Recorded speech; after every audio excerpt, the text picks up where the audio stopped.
Hey everybody! Here we are. It is the end of day 3, Saturday at GenCon 2021. A long explanation for that one, yeah. I wasn't sure if you knew. That's right. In case you have not been following along, it is day 3. Who knows? That's okay. You're here now. You're here to kind of learn what we did today. I make no assumptions, by the way. Fair enough. Another busy day. Very, but fun. Yes. Always fun. We started off like right away in the morning. We got did. in line immediately to grab some shirts, some pins. No, back up. We did. Oh, we did. backed up. We did. I forgot completely. He got some coffee while I waited in line. Good thing we did, because it ended up being really big and went outside. But we did. We got GenCon shirts. We got a GenCon pin, which is really exciting. The gelatinous cube shirt's my favorite. So Yep. we got one. And then right after that, we were right into the hall to pick up Whirling Witchcraft. I can't believe I can't say this right. I know. But from AEG, we will have a video out after we get home. Really soon. Oh yeah. That one's really, really exciting. Yeah, well, the unboxing of that, unboxing of Furnace, unboxing of Public Market. Yep. Of what else did you get? We got some games, yo. Yep. we got a lot of games. Please now always be using yo. Great. Okay. Yeah. So we went in that. So and then and parks. Parks, the expansion, parks, and like a parks bundle. Yes. Happy hiking. Happy hiking. I want to go hiking in LA. LA.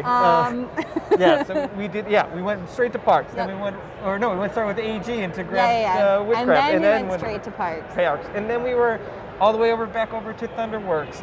We met with Thunderworks, which was really fun. We learned about Cape May, which is a really beautiful, historically accurate game based about Cape May, the actual town, right? So you, you like build houses and then upgrade them to beautiful Victorians. And then when you upgrade them to a monument status, they get a picket fence. It is a small picket fence that you put the little tiny mini in and it fits, it clicks, it's beautiful. Yes. We also looked at Cartographers, which is another one that we got. Yes, we did after our game last night. So good. With This Game Gets Dicey with Paula. Yep. Which is super fun, by the way. I won. I'm fairly happy about it. Hey, we never played out that last round. I don't think you can come back. I don't think I could. No. I thought I was doing good. I was like, I comboed this water and field real good, and then I look at hers then and you it's heard just like my even score. better. Yep. I felt good because I was sitting next to her. You'll laugh at Pons. Yeah, here. Her score was like much lower than like, okay, I must have done good. This one over here, like 30, 40 more than even me. Yes, cool. It was a successful game. I loved it anyways. Yeah, it was really fun. And then we got to hear about their other new one, the Cartographer Heroes. The Heroes Edition, which is an interesting game because it is technically it's a sequel. Yep. So it's a standalone game. That being said, you can play them together. So if you have Cartographers, the original game, and then you get the sequel, you're going to be able to play them together. And both games fit in the Collector's Edition box, which is available right now on their website. It will not be available in retail. Yes. Then after Thunderworks, we had we also learned about the Role Player Adventures one. It's a huge box. Yep, with a bunch of different, so there are 12 activity books, each 3 hours long, which is it's campaign style. And then people can join your campaign too, if your core party. You can join or drop folks at any point and still have a seamless playthrough, which is really fun. I think my favorite part is that you can play role players, and the player that you, like the character that you create in role players, you just take then and can be played in the adventure story. Yeah. Or you can just do a pre-made one that's already there. Which is really exciting. Then we met with Andrew. Yeah. From Flame Point Games. Thank you. I keep wanting to say Fire Point Games. It's not right. So Flame Point Games. And we played Magical Unicorn Quest, which was really, really fun. Yep. I enjoyed that. Again, another video that'll come out of us kind of playing it with with everything that was available. Yep. And Andrew taught it to us, which was really phenomenal. His teach was Brand Point. That's a really cute game. Highly recommend that one too. Yeah. From there, we just kind of did some lunch. Yeah. Did we play a game? Oh yeah, we played Genotype from Genius Games. Not yet. Oh, we didn't. We first went to CEG. CEG. Yep, where we got CGE. CEG, CGE. I said CEG. Czech Games Edition. Thank you. Yeah, CGE, and we got to, well, actually, Kirby got to play a couple rounds of Under Falling Skies, and is it, what was her name? Ray. Ray, that's right, yes, Ray. Ray, Did a fantastic teach. And Ray's their Twitch streamer, so she just joined, so keep an eye out for her. She's CGE's official Twitch streamer.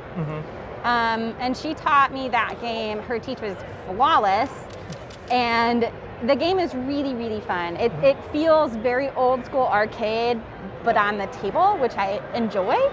I can see how that game's going to put a lot of pressure on you. I think it could quickly become fairly complicated, and the aliens will destroy you. But for getting through a couple of rounds and not quite feeling that pressure yet, I'm excited about it. It's a game that I can very much see myself playing at home. I want it. I want that. I want that. I want that. A good thing Max said he has a copy, so we get to play. I get to play that. Yep. I get to play that. Crap. Folks, it has been really long days. Wonderfully full days. Yes. And this will actually be the last recap video because tomorrow, Sunday, we do have to leave earlier. We're just going to sort of come in, do a quick, like maybe an hour to walk around, make sure we didn't miss anything, take some photos for the gram. And Did I just say the gram? You said cool. gram. Yeah, cool. For Insta.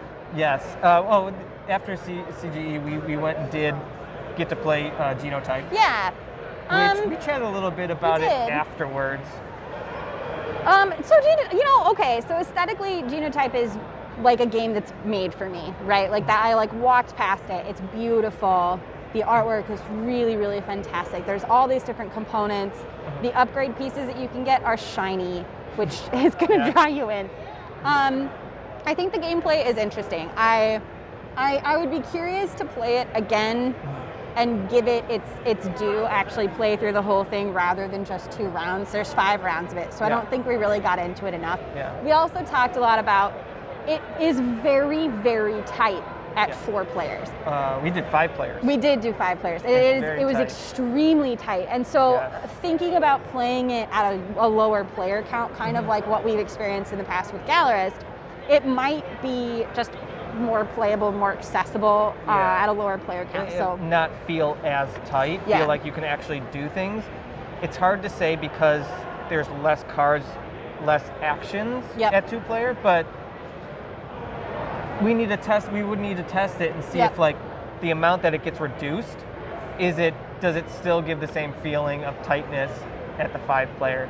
We don't know. Maybe someone can tell us who has played. Yeah, please. If you know and you think Genotype plays at a really at a low player count really well, then please let us know. I'm super curious about it. I think we put ourselves on the fence then of actually getting it here for now. Yeah, I'm certainly still thinking about it. Definitely want to try playing it again, so I will be on the lookout for it. But don't know if it's going to be a purchase here. Yeah, I think, and then that similar thing with Dinosaur World for me. Was interested. We got to actually just play it just not too long ago, right before dinner with our buddies Dan and Jim over at Hobbies and Happiness. It's interesting. It's fun.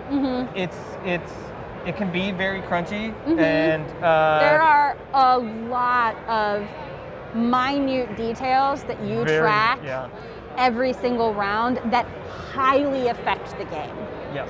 So you have to be very, very detail oriented, and you have so one of the things I recommend is the turns can happen simultaneously, which is great because it does speed things up. But we were talking at some point, announcing what you're doing and going over it and having your group kind of help check you, I think could help that game. Yes. There's so many small things as you're doing your own simultaneous private actions, and then the Jeep action. The Jeeple. Yeah. Which is you can I love easily that they miss call things it because Jeeple. there's Yes. They went in on it. They owned it. They committed to it. It's in the rulebook. Yes, and on the player and on the boards, which everywhere. We actually found some typos. Okay, so going straight on. up, the player card is raw. Yes. Like it gives you instructions for each round. It does not match the rule book nor the board. So thankfully, I'm pretty sure they could fix it by just fixing the player card. But yeah, Pandasaurus Games fixed the player card. Yes, the player card. Please, the reference till you know. Yeah, the like actions you're reference doing. card. They Should don't be right. match. Yep. Was there something else that didn't? It was both sides of it. Both sides of it. Okay. Yeah, there's an issue in a couple of different areas. There might have been one other issue. I think there was another one on. I don't remember what it is now, but I think we found another we did. typo.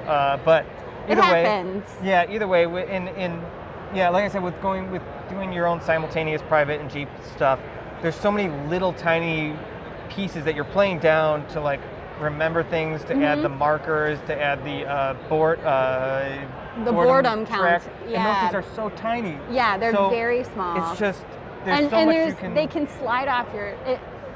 It could get messy really quickly if you're not being thoughtful.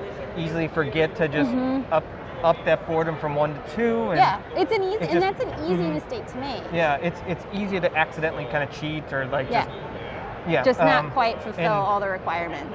Yeah. So I will say on the positive swing though, thematically it's really cool. Yeah. I think the artwork is stunning. I love the tile laying aspect of building your park. I like that it's going to change from play to play.